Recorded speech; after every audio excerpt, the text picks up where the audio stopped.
A semana transcorreu entre longas esperas e encontros que terminavam rápido demais.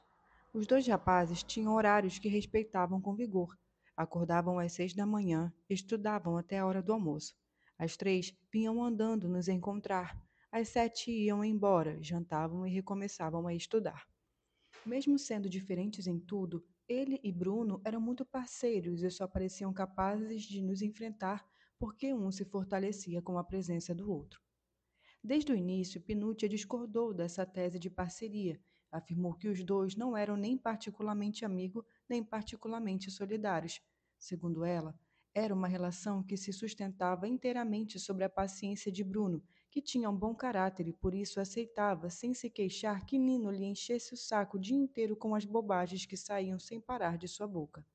Bobagem, sim, repetiu, mas depois se desculpou com uma ponta de ironia por ter definido assim as conversas que tanto me agradavam. Vocês são estudantes, disse, e é lógico que só entendem entre si, mas pelo menos permitam que a gente se aborreça um pouco. Eu gostei muito daquelas palavras. Ratificaram na presença de Lila, testemunha muda, que entre mim e Nino havia uma espécie de relação exclusiva, na qual era difícil intrometer-se. Mas um dia aconteceu que Pinúcia disse a Bruno e a Lila, em tom depreciativo: Deixemos esses dois bancandos intelectuais e vamos nadar, que a água está linda. Bancando os intelectuais. Era claramente uma maneira de dizer que as pessoas que falávamos não nos interessavam de verdade, que eram apenas um comportamento, uma atuação. E embora aquela fórmula não me tenha desagradado em especial, a coisa irritou bastante Nino, que interrompeu uma frase pela metade. Ele deu um salto e correu antes de todos para o mergulho, sem se importar com a temperatura da água, e respingou água na gente enquanto avançávamos com arrepios, implorando para que ele parasse. Então passou a lutar com Bruno, como se quisesse afogá-lo. Olha aí, pensei, está cheio de grandes pensamentos, mas quando quer, também sabe ser alegre e animado.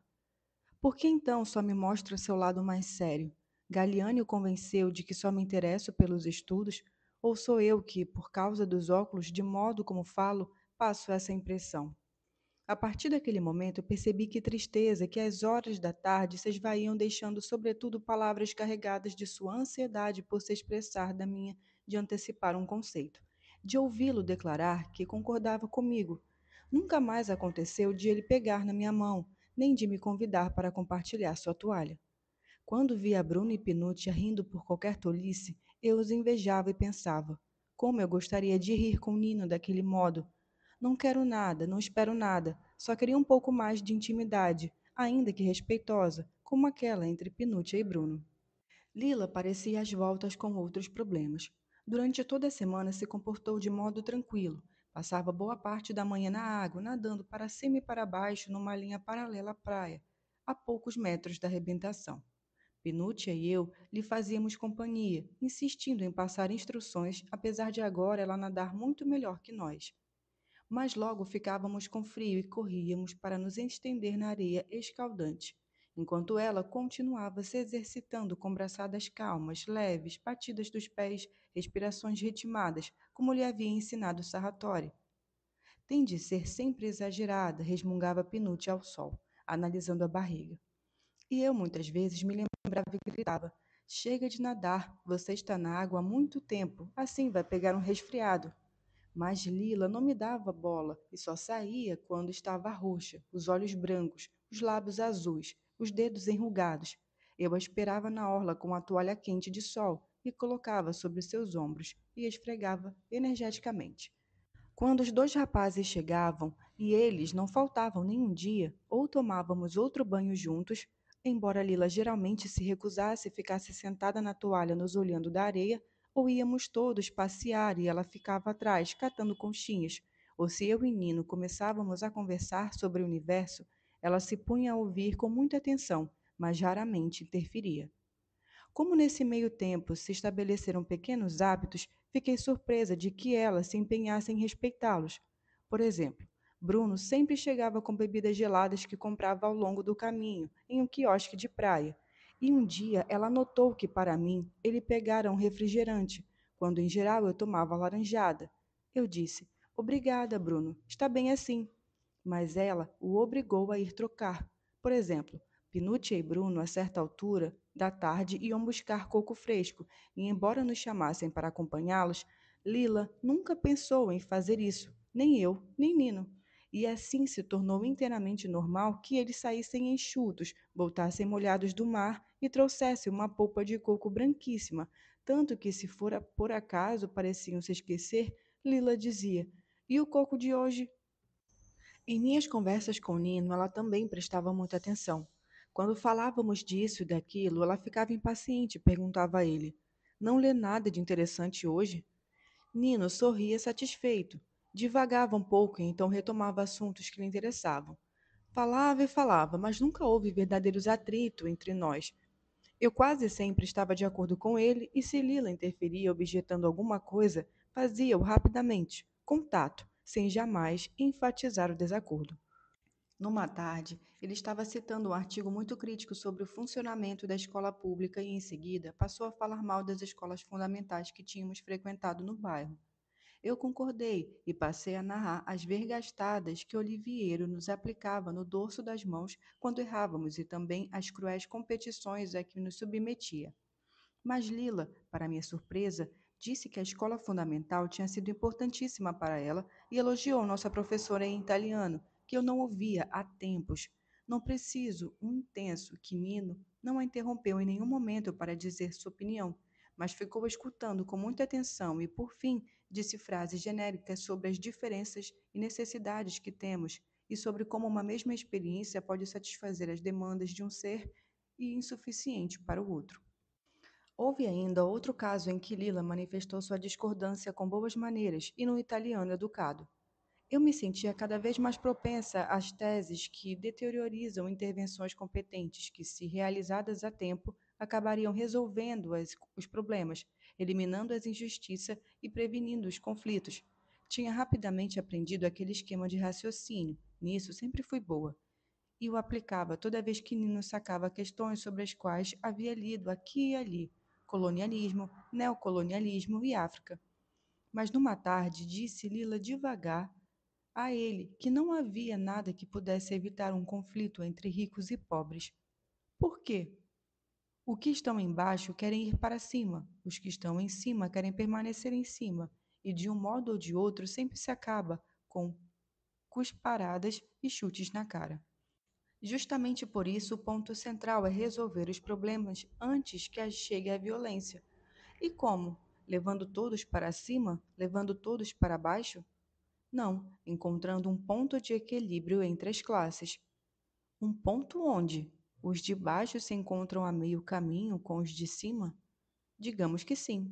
E os de cima vão descer de bom grado? E os de baixo vão renunciar a subir mais alto? Caso se atrapalhe para resolver bem essas questões, sim. Não acredita? Não.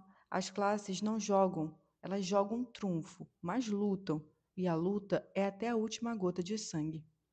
É o que pensa Pasquale, eu disse. Agora eu também penso assim, respondeu tranquila. Afora aquelas poucas trocas diretas, raramente houve entre Lila e Nino conversas que não fossem mediadas por mim.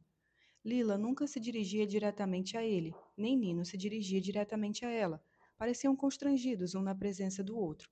Vi que ela estava muito mais à vontade com Bruno, que, mesmo sendo taciturno, conseguiu, graças à sua gentileza e ao tom agradável com que às vezes a chamava de Senhora Carraque, estabelecer uma certa familiaridade.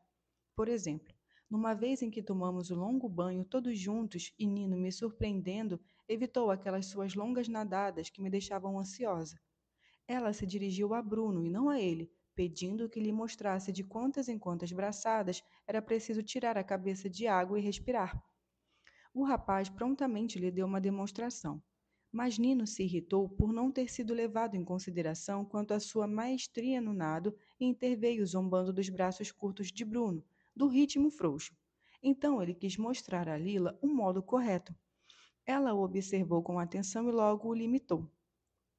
Ou seja, no final, Lila estava nadando tão bem que Bruno a chamou de Esther Williams, de Chia, dizendo que se tornara exímia como a diva nadadora do cinema. Quando chegamos ao fim de semana, lembro que era um esplêndido sábado de manhã. O ar ainda estava fresco e o cheiro intenso dos pinheiros nos acompanhou por todo o caminho até chegarmos à praia. Pinúcia confirmou de modo categórico. O filho de Sarratória é realmente insuportável. Defendi Nino timidamente. Disse com ar competente que quando se estuda, quando nos apaixonamos pelas coisas, sente-se a necessidade de comunicar nossas paixões aos outros. E para ela era assim. Lila não pareceu convencida. Disse uma frase que me soou ofensiva. Se você tirar da cabeça de Nino as coisas que ele leu, não fica mais nada. Rebati. Não é verdade. Eu o conheço. Ele tem um monte de qualidades. Já Pinúcia deu razão a Lila com entusiasmo, mas ela, talvez porque aquele consenso lhe desgastasse e desagradasse, disse que não se expressara bem e, de repente, interviu no sentido da frase, como se ela mesma a tivesse formulado apenas por teste e agora, ao ouvi-la, se arrependesse e pisasse em ovos para remediar. Ele esclareceu. Está se habituando a pensar que somente as grandes questões é que importam, e se calhar vai viver a vida inteira só por elas, sem se incomodar com mais nada. Não é como nós, que só pensamos em nossas coisas, no dinheiro, na casa, no marido e em ter filhos. Quanto a mim, também não gostei daquele significado. O que ela estava dizendo? Que Nino não teria sentimento pelas pessoas, que seu destino era viver sem amor, sem filhos e sem casamento? Fiz um esforço e disse: Você sabia que ele tem uma namorada e que gosta muito dela? Eles se inscrevem e se escrevem várias coisas legais para fazer. Inclusive se escrevem cartas uma vez por semana. Pinúcia se intrometeu.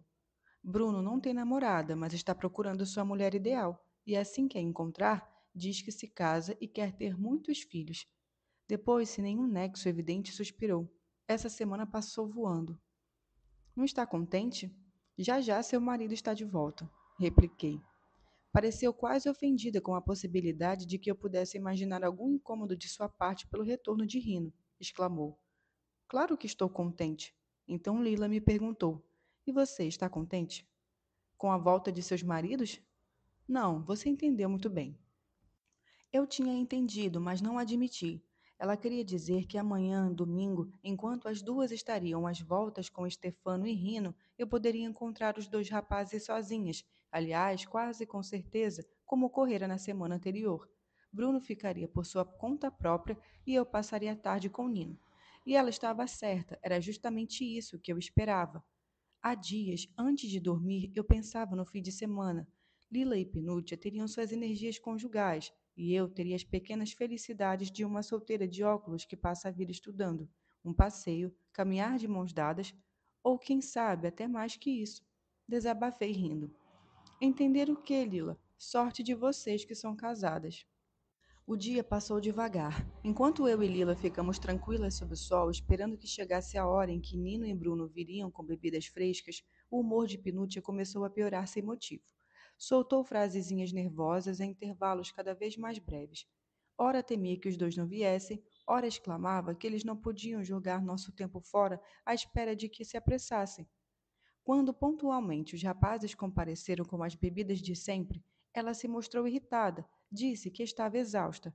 Mas poucos minutos depois, sempre de bom humor e de mau humor também ao mesmo tempo, mudou de ideia e concordou, resmungando em ir pegar o coco. Quanto a Lila, fez uma coisa que não me agradou. Durante toda a semana nunca me falara do livro que eu lhe emprestara, tanto é que eu tinha até me esquecido. No entanto, assim que Pinúcia e Bruno se afastaram, ela não ficou esperando que Nino puxasse a conversa e lhe perguntou sem preâmbulos: Você já esteve no teatro? Algumas vezes. E gostou? Mais ou menos. Eu nunca estive, mas já vi na televisão. Não é a mesma coisa. Eu sei, mas é melhor do que nada. E nesse ponto tirou da bolsa o livro que eu lhe emprestara, o volume que reunia o teatro de Betic, e o mostrou a ele. Você já leu este? Nino pegou o livro, o examinou e admitiu incomodado. Não. Então há algo que você ainda não leu. Sim. Você deveria ler este. Lila então começou a falar do livro. Para minha surpresa, ela se empenhou muito e o fez à sua velha maneira, escolhendo as palavras de modo a não fazer exagerar pessoas e coisas, e também a emoção que lhe dava redesenhá-las, exibi-las ali agora, vivas. Disse que não era preciso esperar uma guerra atômica. No livro, era como se ela já tivesse ocorrido. Falou longamente de uma senhora que se chamava Wine e que a certa altura exclamava outro dia divino, e ela mesma declamou aquela frase, emocionando-se a ponto de pronunciá-la, sua voz tremer um pouco. Outro dia divino, palavras insuportáveis porque dada e nada nos explicou.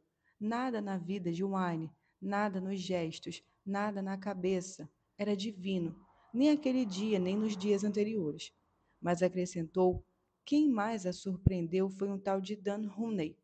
Dan Rooney disse, é cego, mas não se lamenta, porque considera que sem a visão a vida é melhor, e chega até a se perguntar se, tornando-se surdo e mudo, a vida não seria ainda mais vida, vida pura, vida sem mais nada, que não a vida.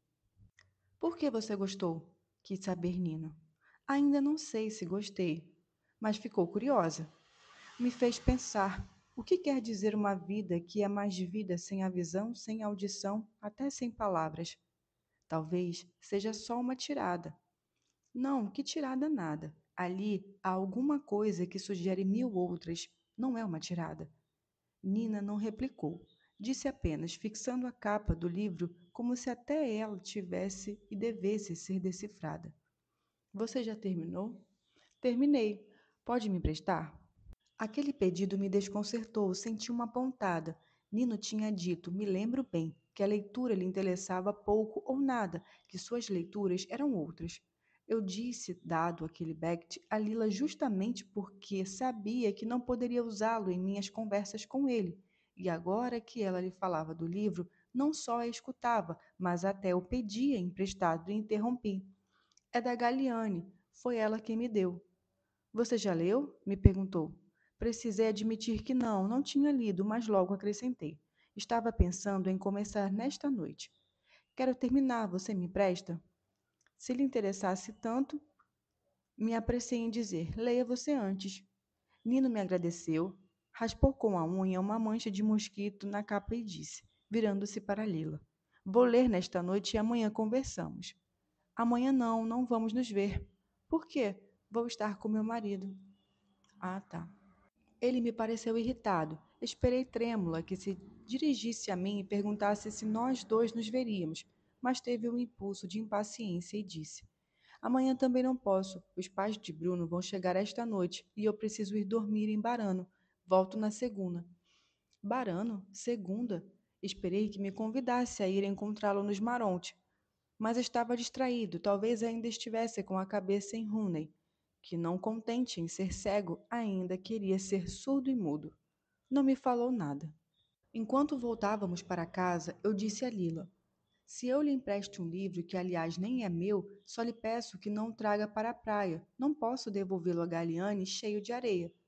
Desculpe, disse ela, e me deu com alegria um beijo na bochecha. Talvez para ser perdoada, quis carregar minha bolsa e a de Pinúcia.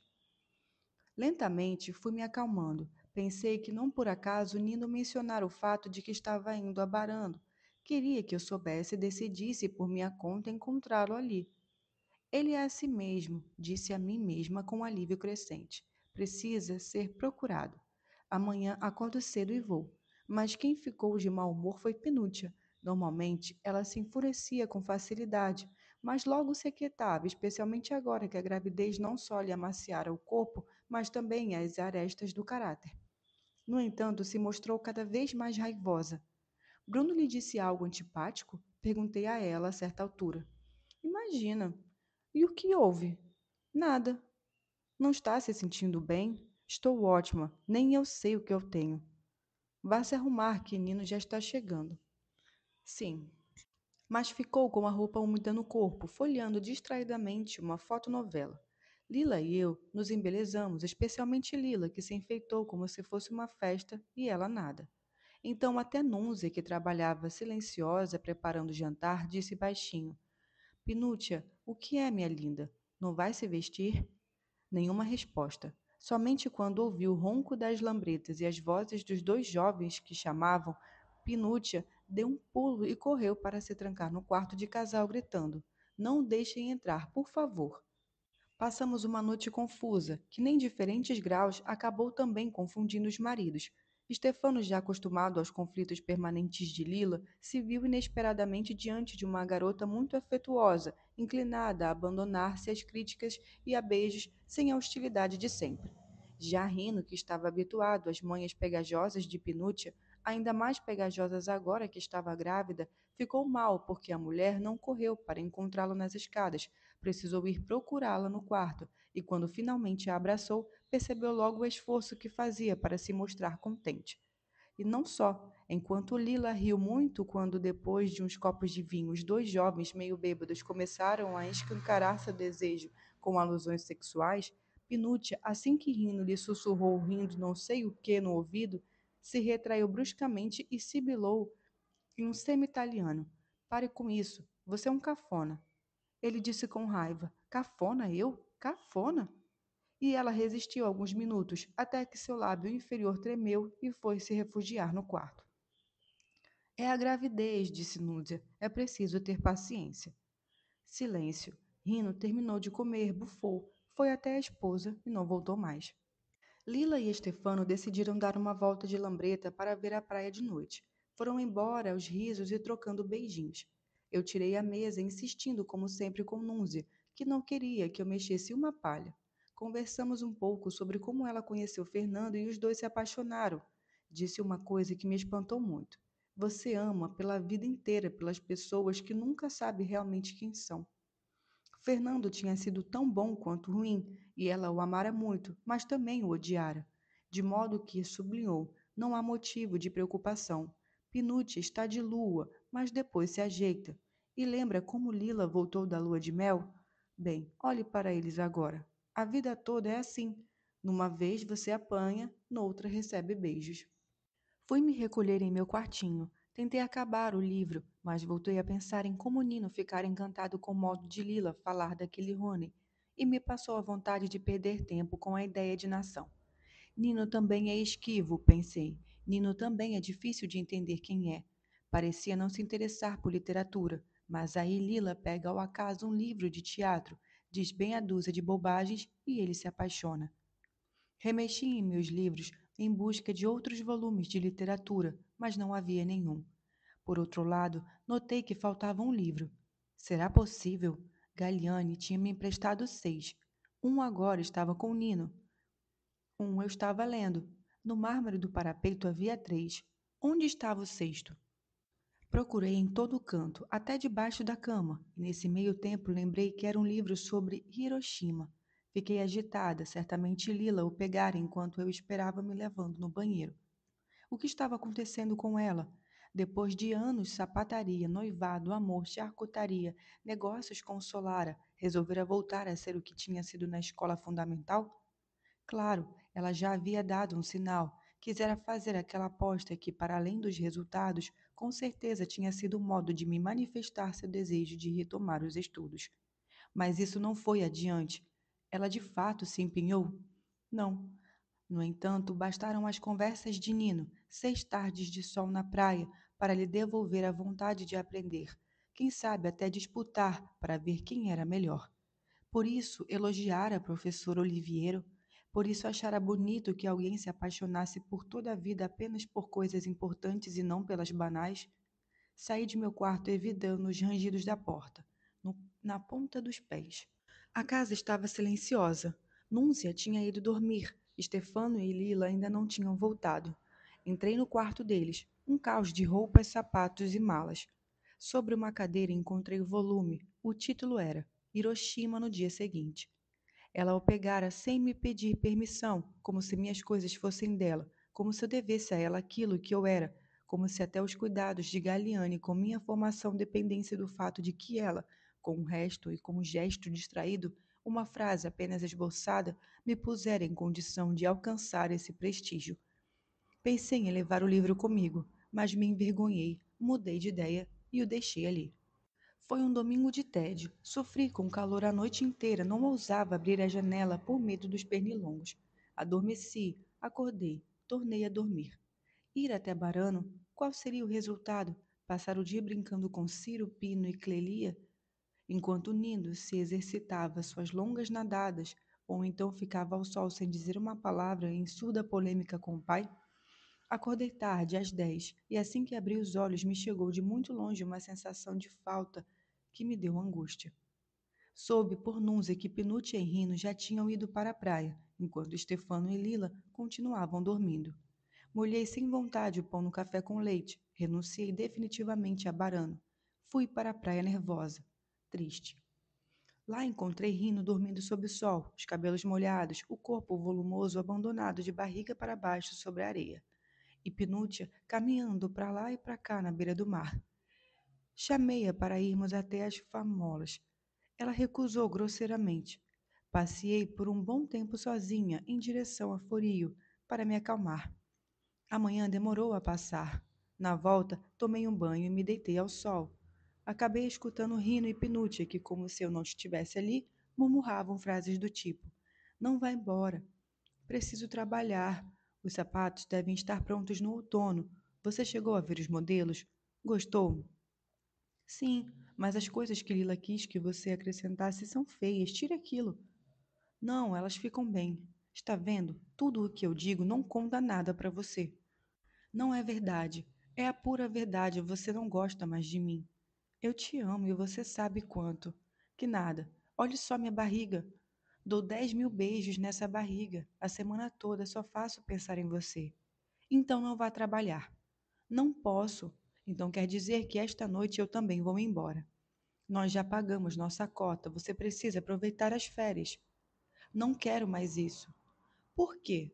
Porque assim que eu durmo, começo a ter sonhos horríveis e passo a noite toda acordada. Mesmo quando dorme com minha irmã, aí é pior ainda. Se sua irmã pudesse me matar, ela me mataria. Então vá dormir com a mamãe. Sua mãe ronca.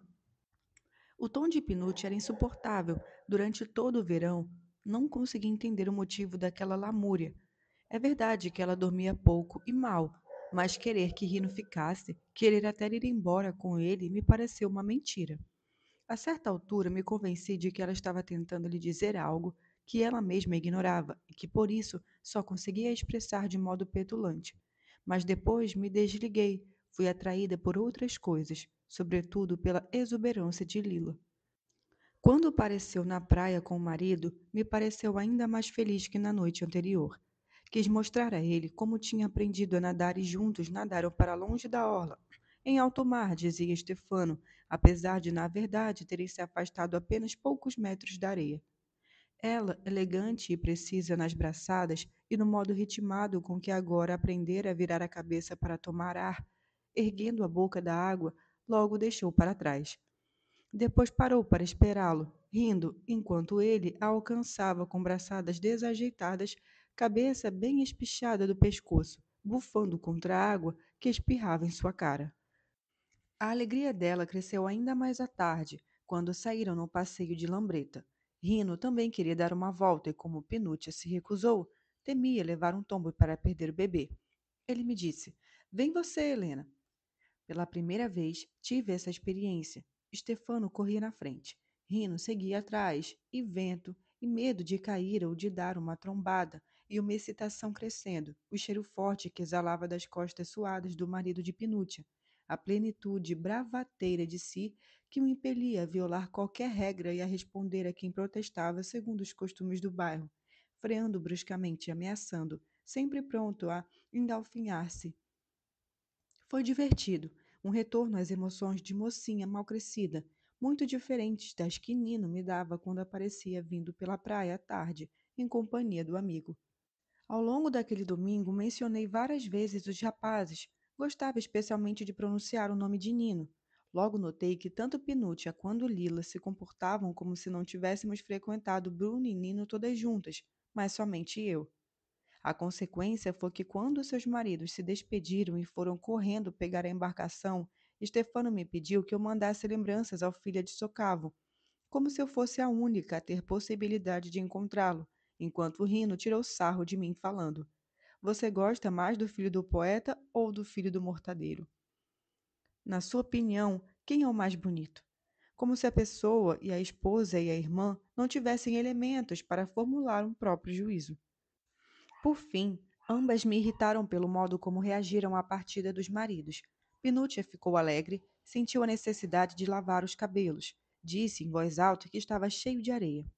Lila perambulou preguiçosamente pela casa e foi se deitar na cama desfeita, sem se importar com a bagunça do quarto.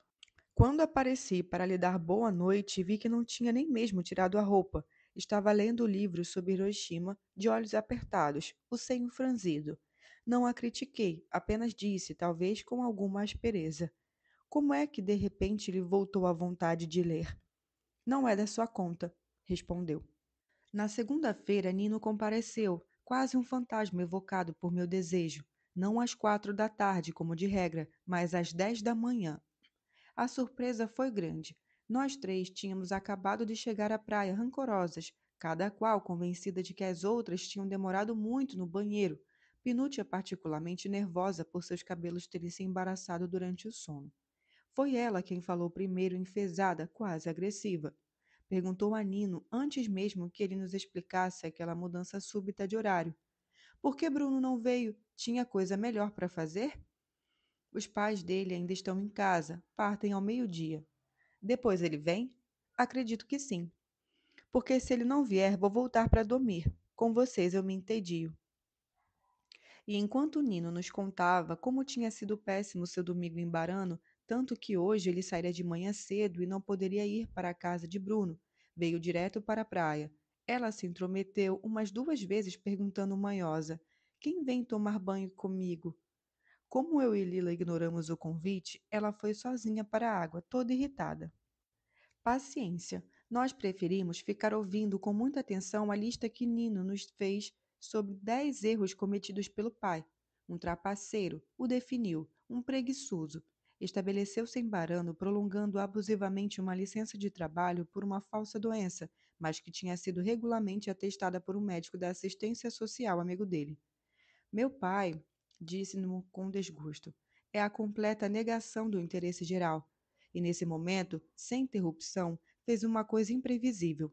Com um movimento inesperado que me fez estremecer, ele se inclinou e me deu um beijo na bochecha, um beijo forte, estalado, ao qual se seguiu a frase: Estou realmente alegre por ver você.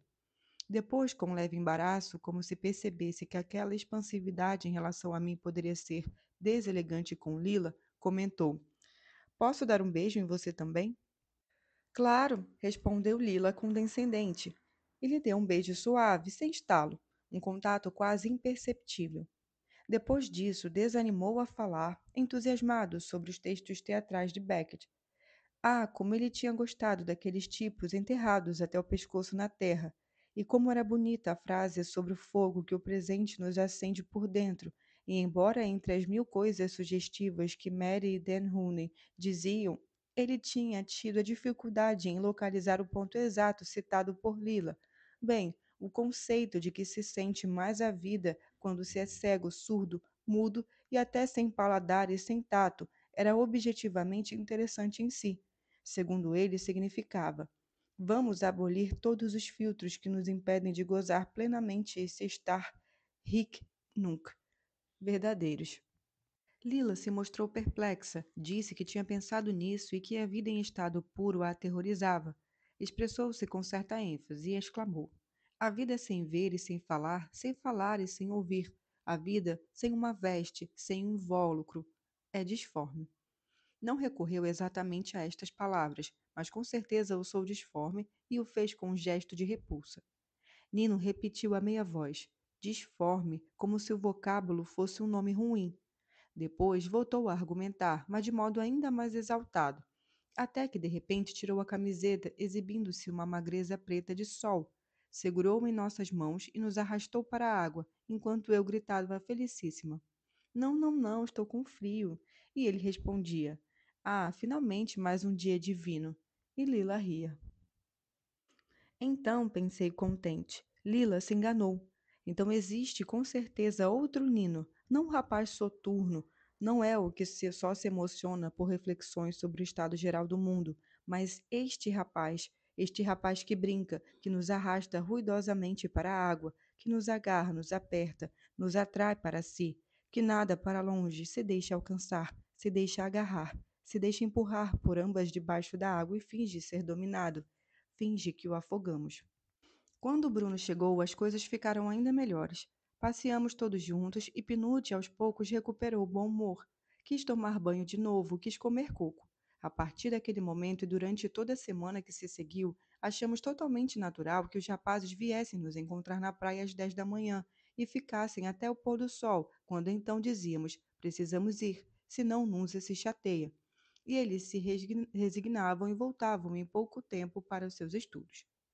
Mas agora, quanta intimidade! Se Bruno chamava Lila de Senhora Carraque em tom gozador, ela lhe dava um soco no ombro de brincadeira e o perseguia com ameaças.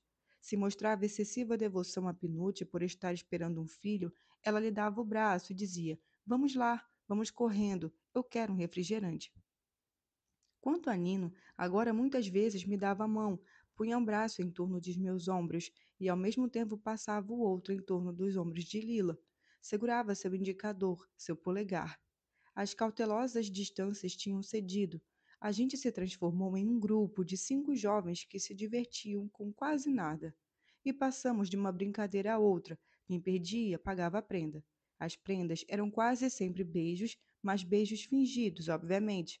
Bruno tinha de beijar os pés sujos de areias de lila. Nino, minha mão e depois as bochechas, a testa, uma orelha com um estalo no ouvido. Também fazemos longas partidas de tombaréu, e a bola voava pelos ares após repicar com um golpe seco na pele esticada. E Lila era muito boa, Nino também. Mas o melhor de todos, o mais preciso, era Bruno. Ele e Pinúcia venceram todas, seja contra mim e Lila, seja contra Lila e Nino, seja contra Nino e eu. Ganharam também porque durante o jogo se firmaram uma espécie de gentileza pragmática de todos em relação a Pinúcia. Ela corria, se lançava e rolava na areia, esquecendo-se de seu estado, e por fim a deixávamos vencer, só para acalmá-la. Bruno gentilmente a censurava, fazia com que se sentasse e dizia: chega, e gritava: ponto para Pinúcia, nossa craque. Assim começou a se alongar um fio de felicidade que atravessou as horas e os dias. Já não me incomodei que Lila pegasse meus livros, aliás, me pareceu uma coisa muito boa. Não me incomodei que, quando a discussão se inflamava, ela cada vez mais manifestava sua opinião, enquanto Nino a ouvia atentamente e parecia sem palavras para replicar. Achei até animador que, naquelas circunstâncias, ele parasse subitamente de dirigir-se a ela e passasse um instante a raciocinar comigo, como se isso o ajudasse a recuperar suas convicções. Então chegou o dia em que Lila expôs sua leitura sobre Hiroshima. Daí nasceu uma discussão muito acirrada, porque Nino, entendi, era crítico, sim, dos Estados Unidos e não gostava que os americanos tivessem uma base militar em Nápoles, mas também era atraído por seu estilo de vida. Dizia que queria estudá-lo e por isso ficou mal quando Lila disse, em termos gerais, que jogar bombas atômicas no Japão tinha sido um crime de guerra. Aliás, mais que um crime de guerra. Àquela altura, a guerra já importava pouco, mas havia sido um crime de soberba. Lembre-se de Pearl Harbor, disse ele cautelosamente. Aos poucos, Lila se aquietou, mas passou a noite de cara amarrada, como se lhe tivéssemos feito sabe-se lá o que de ruim. Como a certa altura ela foi indelicada até com Núzia, criticando o ponto de cozimento da massa com maus modos, Lila bufou e passou de repente a um dialeto feroz, descarregando sobre ela os insultos mais fantasiosos de que era capaz. Pinúcia decidiu que naquela noite dormiria comigo. Teve um sono agitado. Além disso, como éramos duas naquele quartinho, não se conseguia respirar de tanto calor. Molhado de suor, acabei abrindo a janela e fui atormentada pelos mosquitos. Isso me tirou o sono definitivamente. Esperei amanhecer e me levantei. Agora eu também estava de péssimo humor. Tinha 3 ou 4 picadas no rosto que me deformavam. Fui até a cozinha. Núzia estava lavando essa roupa suja. Lila também já tinha acordado, tomara um mingau e agora estava lendo outro livro meu que eu nem sei quando surrupiara. Assim que me viu, lançou-me um olhar indagador e perguntou com uma apreensão genuína, que eu não esperava. Como Pinutia está? Não sei. Você está chateada? Estou. Não preguei o olho e veja como está minha cara. Não se vê nada. Você não vê nada. Nem Nino nem Bruno vão notar nada. E daí? Você gosta de Nino? Já lhe disse 100 vezes que não. Calma. Estou calma. Vamos ficar de olho em Pinúcia. Fique atenta a você, ela é sua cunhada, não minha. Você está chateada. Estou sim. O dia foi ainda mais quente que o anterior. Fomos para a praia apreensiva. O mau humor passava de uma hora a outra como uma infecção. No dia do caminho, Pinúcia se deu conta de que não pegara sua toalha e teve outro ataque de nervos. Lila seguiu em frente de cabeça baixa, sem nem olhar para trás. Eu vou buscar para você, me ofereci. Não, vou voltar para casa. Hoje não estou a fim de praia. Não está se sentindo bem? Estou ótima. E então? Olha só minha pança. Olhei sua barriga e disse sem pensar. E eu? Não está vendo essas picadas na cara? E se pôs a gritar. Me disse, você é uma cretina. E foi embora a passos rápidos em direção a Lila.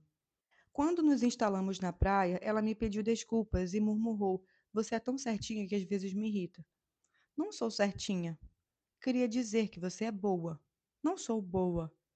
Lila, que tentava de jeito nos ignorar, fixando a praia na direção do forio, disse gélida: Parem com isso, eles estão chegando. Pinúcia estremeceu. O verbo li sussurrou com uma repentina suavidade na voz e passou de novo o batom, embora já tivesse bastante. Em matéria de mau humor, os dois rapazes não ficaram atrás. Nino disse em tom sarcástico, dirigindo-se a Lila. Hoje à noite chegam os maridos? Claro. E o que vocês vão fazer de bom? Vamos comer, beber e dormir. E amanhã? Amanhã vamos comer, beber e dormir. Então ficam no domingo à noite? Não, no domingo vamos comer, beber e dormir, só de tarde. Fiz esforço para dizer, me escondendo num tom autoirônico. Estou livre. Não como, não bebo e não durmo. Nino me olhou como se estivesse percebendo algo que nunca havia notado, tanto que passei uma mão na maçã direita do rosto, onde tinha uma picada mais inchada que as outras. Então me disse sério. Bem, então amanhã nos vemos aqui às 7 da manhã e depois subimos a montanha. Na volta, praia até tarde, o que acha? Senti nas veias o calor do júbilo. Disse aliviada. Tudo bem, às 7. Eu trago o lanche. Pinúcia perguntou desolada. E nós? Vocês têm seus maridos, murmurou ele, e Pinúcia, maridos, como se dissesse sapos, cobras, aranhas, tanto que ela se ergueu de um salto e foi até a beira do mar. Está meio sensível demais nesta fase. Tentei justificá-la, mas é culpa da gravidez em geral, não é assim. Bruno falou com seu tom paciente. Vou com ela buscar o coco. Nós o seguimos com o olhar, baixinho, mas bem proporcionado, o tórax potente e as coxas fortes, enquanto ele se movia na areia com um passo calmo, como se o sol tivesse se esquecido de escaldar os grãos que pisava. Quando Bruno e Pinúcia seguiram rumo ao bar, Lila disse: Vamos dar uma nadada. Fomos os três juntos para o mar, eu no meio, os dois ao meu lado. É difícil expressar a sensação repentina de plenitude que se tomara quando Nino me falou: Amanhã nos vemos aqui às 7.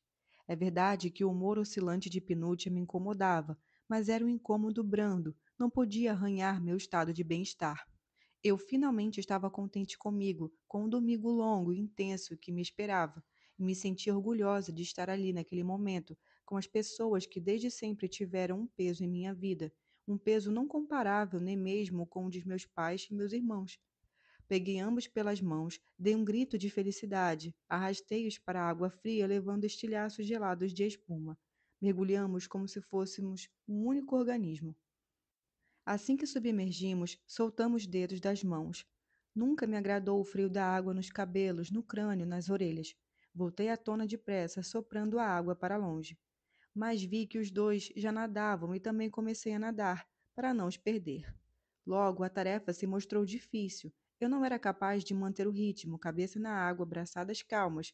O braço direito era mais forte que o esquerdo, forçando um desvio, e tornava cuidado para não engolir água salgada. Tentei acompanhá-los, buscando não os perder de vista, apesar de minha miopia. Eles pararam, pensei. Meu coração batia forte, reduzi o ritmo. Por fim, fiquei boiando e admirando o modo como eles avançavam com segurança rumo ao horizonte, lado a lado. Talvez estivessem se afastado demais.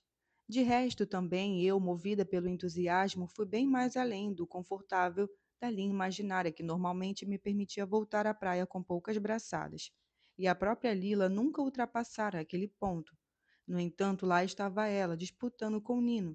Apesar de pouco experiente, não cedia, queria acompanhá-lo, avançava cada vez mais. Comecei a me preocupar. E se lhe faltarem as forças? E se tiver um mal-estar? Nino é ótimo, vai ajudá-la. Mas e se ele tiver uma cãibra? E se ele também fraquejar? Olhei em torno. A correnteza estava me arrastando para a esquerda. Não posso esperá-los aqui. Preciso voltar atrás. Dei uma olhada no fundo e foi um erro.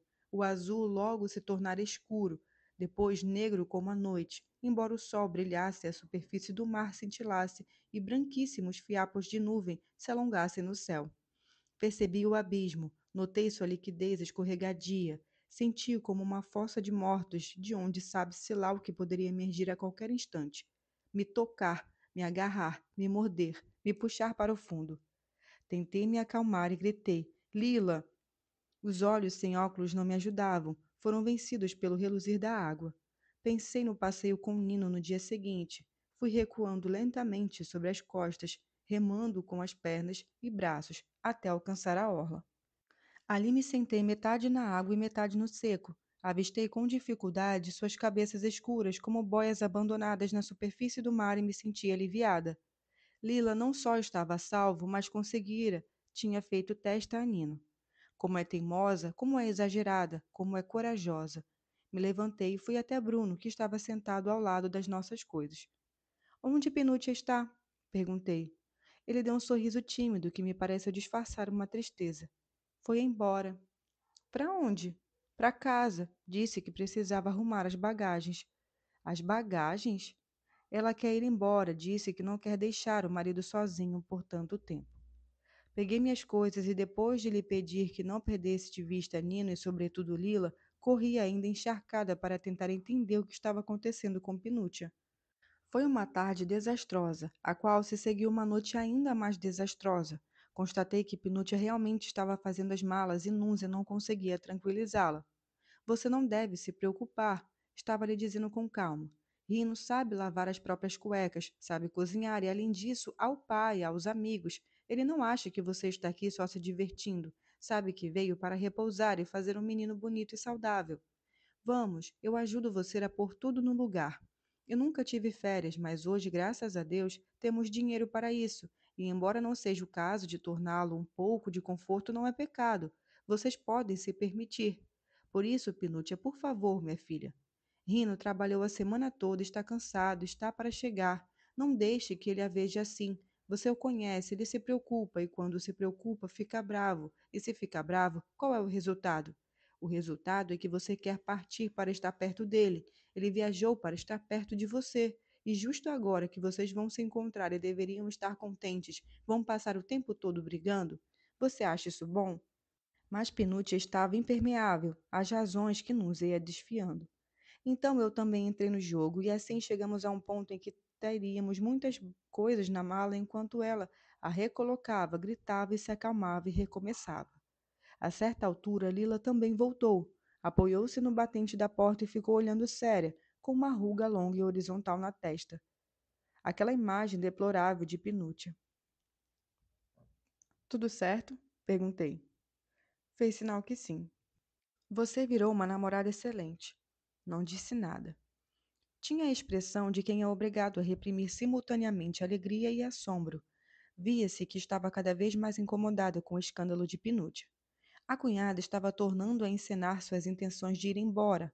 Adeuses, lamentos por ter esquecido esse seu aquele objeto, suspiros por seu inútil. E tudo atravessando contraditoriamente pelas saudades do mar, do cheiro dos jardins, da praia. Entretanto, Lila não dizia nada, não lançou uma de suas frases maldosas e nenhuma tirada sarcástica. Por fim, como se tratasse não de um apelo às ordens, mas do anúncio de um evento iminente que ameaçava todas nós, só lhe saiu da boca. Eles estão chegando. Nesse momento, Pinúcia desabou arrasada na cama, entre as malas fechadas. Lila fez uma careta e se retirou para se arrumar. Voltou pouco depois com um vestido vermelho muito justo e os cabelos pretíssimos, recolhidos. Foi a primeira a reconhecer o barulho das lambretas. Correu para a janela, fez sinal entusiasmado. Depois se virou séria para Pinúcia e, com sua voz de maior desprezo, sibilou: Vá lavar a cara e tire essa roupa molhada. Pinúcia olhou sem reação. Entre as duas garotas passou algo velocíssimo, flechadas invisíveis de seus mais secretos, uma rajada de partículas disparadas do fundo de si, um cismo e um tremor que duraram um longo segundo e que eu captei perplexa, mas sem conseguir entender, ao passo que elas sim se entenderam, em alguma coisa se reconheceram, e Pinúcia soube que Lila sabia, compreendia e queria ajudá-la até com um desprezo. Por isso lhe obedeceu. Stefano e Rino entraram. Lila foi ainda mais afetuosa que na semana anterior. Abraçou Stefano, se deixou abraçar. Deu um gritinho de alegria quando ele tirou do bolso um pequeno estojo. Ela o abriu e encontrou ali dentro uma correntinha de ouro com um pingente em forma de coração. Naturalmente, Rino também tinha trazido uma lembrancinha para Pinúcia, que fez de tudo para reagir como a cunhada, mas trazia bem visível nos olhos a dor de sua fragilidade. Assim, os beijos de Rino, os abraços e presentes não demoraram a desmontar a forma de a esposa feliz em que ela se encerrara depressa. Os lábios começaram a tremer, a fonte de lágrimas se abriu e ela falou com voz engasgada. Fiz as bagagens, não quero continuar aqui nem mais um minuto, quero ficar sempre e somente com você. Rino sorriu, se comoveu por todo esse amor e riu. E então disse: Eu também quero estar sempre e somente com você. Por fim compreendeu que a mulher não estava apenas lhe comunicando o quanto sentira sua falta e quanto a sentiria sempre, mas que de fato queria ir embora, que tudo estava pronto para a partida, e insistia em sua decisão com um choro verdadeiro, insuportável. Os dois se fecharam no quarto de casal para discutir, mas a discussão durou pouco. Rino voltou para a sala gritando com a mãe: Mamãe, eu quero saber o que aconteceu aqui. E, sem esperar resposta, virou-se agressivo para a irmã. Se for culpa sua, juro por Deus que lhe quebro a cara. Depois gritou para a mulher no outro cômodo: Chega, já estou de saco cheio. Venha para cá imediatamente. Estou cansado, quero comer. Pinúcia reapareceu com os olhos inchados. Ao vê-la, Stefano brincou na tentativa de desdramatizar. Abraçou a irmã e suspirou. Ah, o amor, vocês mulheres nos deixam loucos. Assim, como se lembrando de repente da causa primeira de sua loucura, beijou Lila na boca e, ao constatar a infelicidade do outro casal, se sentiu feliz por estarem inesperadamente felizes. Todos nos sentamos à mesa e Núzia nos serviu um a um. Mas dessa vez foi Rino quem não aguentou. Berrou que estava sem fome e jogou o prato cheio de espaguete ao vongole no meio da cozinha. Eu me assustei. Pinúcia recomeçou a chorar. E até Stefano perdeu o tom ponderado e disse à mulher seco: Vamos sair, vamos ao restaurante. Entre os protestos de Núzia e de Pinúcia, os dois deixaram a cozinha. No silêncio que se seguiu, ouvimos a lambreta se afastando. Ajudei Núzia a limpar o chão. Rino se levantou e foi para o quarto. Pinúcia correu e se fechou no banheiro, mas saiu logo depois e foi até o marido, trancando a porta do quarto. Só então, só então Núzia desabafou, esquecendo-se do papel de sogra aquiescente. Viu o que esta cretina está fazendo com Rino? O que houve com ela? Eu disse que não sabia e era verdade, mas passei a noite tentando consolá-la, remanescendo os sentimentos de Pinúcia. Disse que se eu estivesse grávida também gostaria de estar sempre ao lado do meu marido, para me sentir protegida, para ter a certeza de que minha responsabilidade de mãe era compartilhada com a dele de pai. Disse que se Lila estava ali para engravidar e se notava que os tratamentos eram inadequado ou adequado, que o mar estava fazendo bem a ela, bastava ver a felicidade estampada em seu rosto quando Stefano chegava. Já Pinúcia estava cheia de amor e desejava dar todo aquele amor a Rino, a cada minuto do dia e da noite. Do contrário, se entristecia e sofria. Em um momento terno, eu e Núzia na cozinha, agora em ordem, os pratos e as panelas brilhando após serem lavados com cuidado, ela que me dizia: Como você fala bem, Helena. Se vê que você tem um lindo futuro pela frente. Então seus olhos se encheram de lágrimas. Murmurou que Lila também deveria ter continuado os estudos. Era o destino dela. Mas meu marido não quis, acrescentou, e eu não soube me opor. Na época não tínhamos dinheiro, mas ela poderia ter sido com você. Em vez disso, se casou, tomou outro rumo e não é possível voltar atrás. A vida nos leva para onde quer. Desejou-me muita felicidade, com um lindo rapaz estudando como você, disse, e me perguntou se eu realmente gostava do filho de Sarratori. Neguei, mas lhe disse que no dia seguinte eu faria um passeio na montanha com ele. Ela ficou contente e me ajudou a preparar alguns sanduíches de salame e provolone. Embrulhei-os bem, coloquei-os na bolsa com a toalha de praia e todo o necessário. Ela me recomendou que eu fosse sensata, como sempre, e nos desejamos boa noite. Fui me fechar no quartinho e li um pouco, mais distraída. Como seria maravilhoso sair de manhã cedo com o ar fresco, os perfumes. Como eu gostaria do mar, até de Pinúcia, de seus choros, a briga daquela noite, aquele amor pacificado que semana a semana ia crescendo entre Lila e Stefano. E como eu desejava Nino. E como era bom ter ali comigo todos os dias ele e minha amiga, os três contentes, apesar das incompreensões, apesar dos maus sentimentos que nem sempre se mantinham em silêncio no fundo escuro. Escutei Stefano e Lila voltando, vozes e risadas abafadas. As portas se abriram, se fecharam, tornaram a se abrir. Ouvi a torneira, a descarga. Depois apaguei a luz. Escutei o leve farvalhar dos juncos, os rumores dos galinheiros e caí no sono. Acordei logo. Havia alguém no quarto. Sou eu, sussurrou Lila.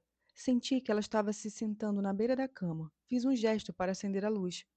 Não, ela disse. Vou ficar só um instante. Acendi mesmo assim e me ergui. Ela estava ali na minha frente, vestindo uma camisola de um rosa pálido. Tinha a pele tão escura de sol que os olhos pareciam brancos. Viu como eu fui longe? Você foi excelente, mas me deixou preocupada. Sacudiu a cabeça, que altivez, e deu um sorrisinho como se dissesse que o mar já lhe pertencia. Então ficou séria. Preciso lhe contar uma coisa. O quê? Nino me beijou, disse. E disse de um jato, como quem, fazendo espontaneamente uma confissão, tenta esconder até de si mesmo algo de mais inconfessável. Ele me beijou, mas eu fiquei de boca fechada. O relato foi detalhado. Exausta depois da longa nadada, mas satisfeita por ter mostrado toda a sua habilidade, ela se apoiara nele para manter-se na superfície com menos esforço. Mas Nino se aproveitara da proximidade e pressionara seus lábios com força dos seus. Ela fechara imediatamente a boca e, embora ele tivesse tentado abri-la com a ponta da língua, não cedera. Você é maluco, dissera a ele enquanto o afastava. Eu sou casada. Mas Nino lhe respondera. Eu te amo muito antes de seu marido, desde que fizemos aquela competição na escola. Lila disse a ele que nunca mais tentasse fazer aquilo, e ambos voltaram nadando para a praia. Ele machucou meus lábios de tanto que apertava, concluiu. E ainda está doendo. Esperava que eu reagisse, mas consegui não fazer perguntas ou comentários. Quando me recomendou que não subisse a montanha com ele, a menos que Bruno também os acompanhasse, respondi com frieza que se Nino também me beijasse, não veria mal nenhum nisso, já que eu não era casada nem tinha namorado. Uma pena, acrescentei, que ele não me agrada. Um beijo dele seria como pôr a boca num rato morto. Naquela altura, fingi não conter um bocejo e ela, após um olhar que me pareceu de afeto e de admiração, foi dormir.